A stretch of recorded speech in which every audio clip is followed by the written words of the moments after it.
My dear students, today my lesson is 1857, the Sipai Mutiny of 1857.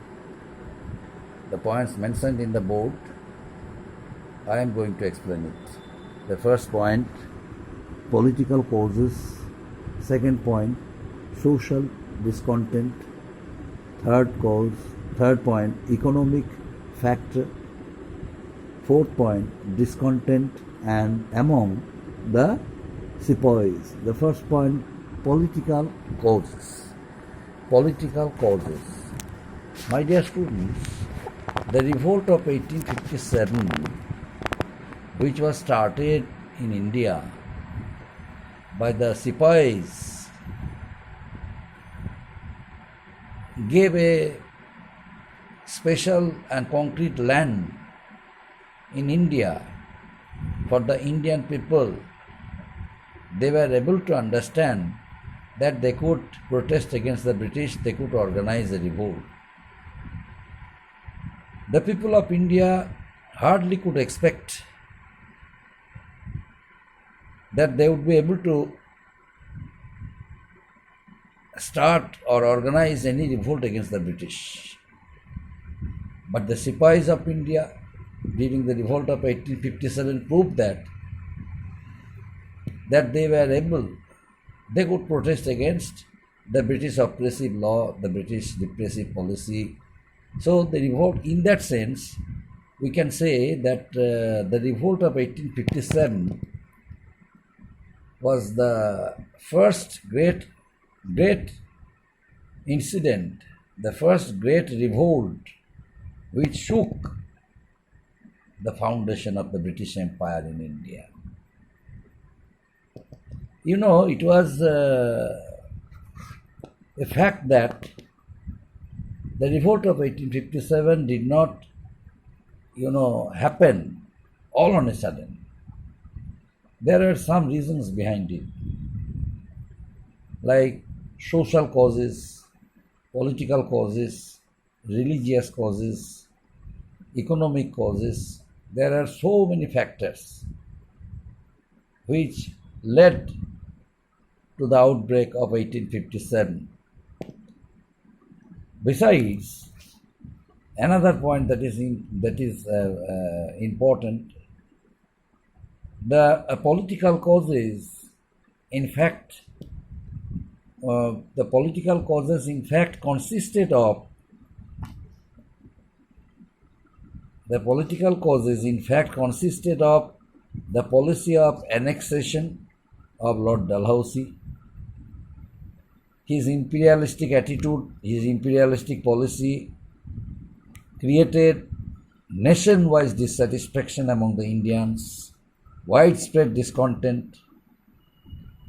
His doctrine of lapse, what he introduced once, and its implication and its application to some extent for the Indian native states, and the proposal of the Governor General to remove the imperial seat of the Mughal emperor from Delhi to a place near Qutub Minar.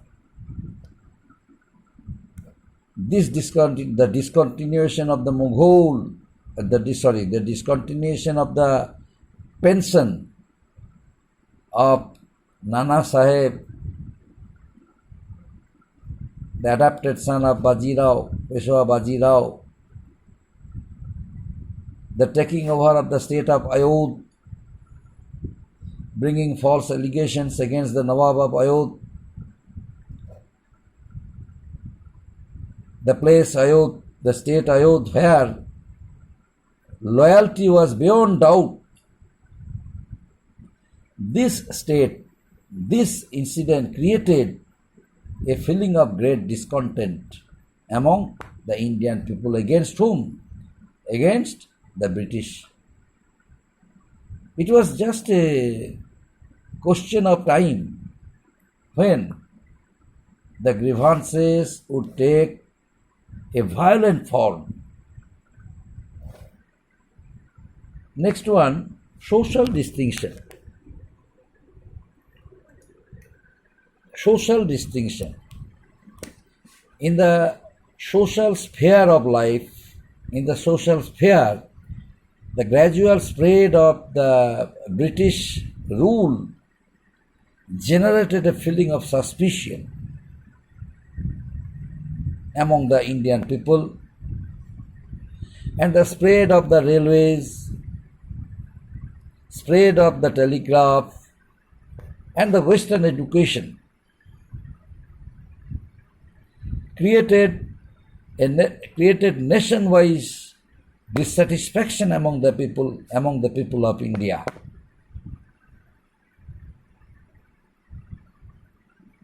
It is said that the country was ripe for rebellion, quoted by Dr. R.C. Muzumdar and N.K. Sinha.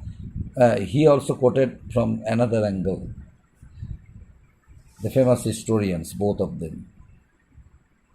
Both the Hindus and the Muslims thought that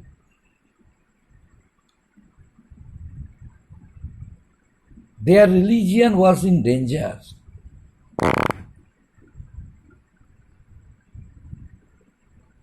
And they might be Christianized,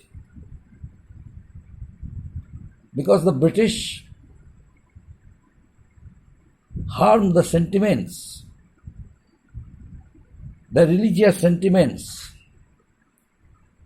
of both the Muslims and the Hindus. It was due to the effort of the Hindus and Muslims the British for the first time realized that the unity among the Indians might bring disaster in their administration. That's why the unity between the two communities should be immediately weakened. Otherwise, the whole country would come under the control of them and their leaders. So, the revolt of 1857 should be suppressed by hook or by crook. So they adopted harsh treatment. In many parts of India where the Sipahi mutiny took place, the British spent a lot of money in order to suppress their rebellion. Allahabad was one of the most important places from where the Sipahis fought bravely against the British soldiers and killed so many British soldiers. And afterwards, so many states of India gradually declared war against the British. No, deserve in performing well in the British administration. So, the policy the British declared made discrimination in the employment of the Indian employment and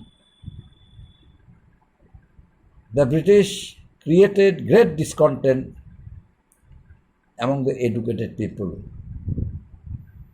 Now, what was the economic factor? Economic factor. You know, there was also a great economic factor, economic resentment against the British due to the taking over of the estates, some of the landlords by the English. As a result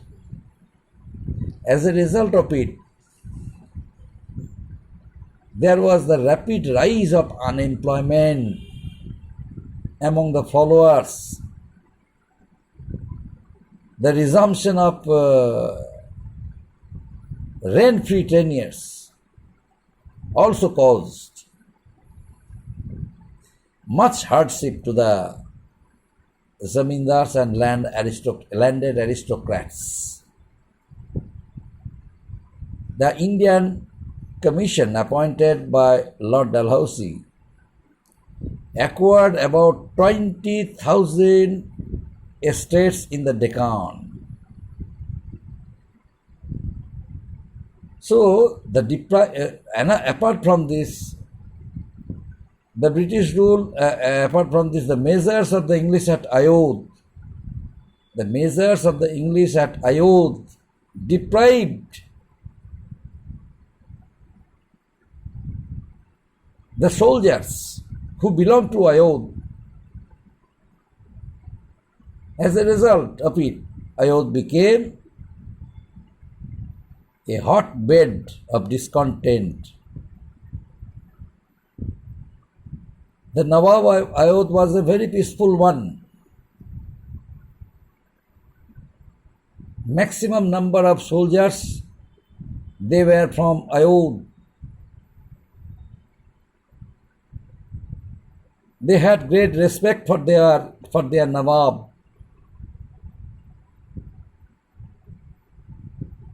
So the humiliation of their Nawab by the British gave a birth of discontent among the soldiers of Ayodhya. Discontent among the Sipais only because of the soldiers of Ayodhya. All this might have been avoided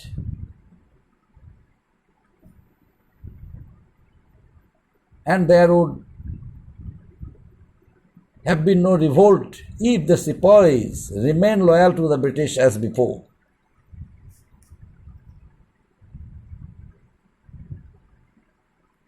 So, according to some historians, in the control of the Sepoy army, the British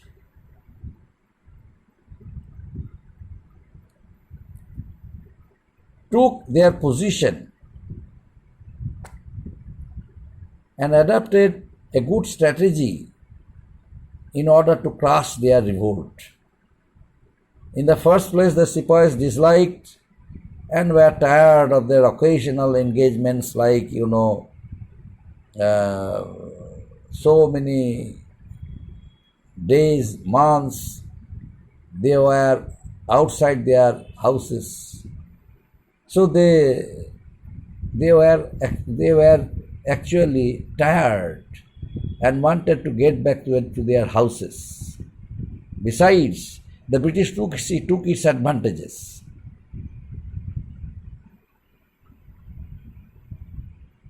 The British realized that they must attack them. They must utilize sophisticated weapons against them because the soldiers had no sophisticated weapons. Secondly, the Sepoys demanded extra allowances.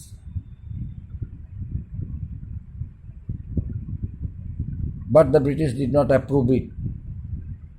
Why? The British, those who had not become a part of Sepoy mutiny, they demanded extra allowances. The British forbade them from demanding it by saying it that it would be considered after the suppression of the revolt of 1857. Those Sepoys who did not join other Sepoys who organized revolt of 1857 against the British rule, the British prevented them from doing it and assured them that their demand would be considered as soon as the revolt would be ended.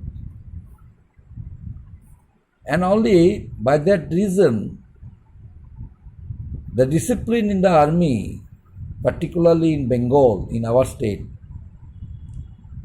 was on the verge or about to collapse. The British government had no systematic policy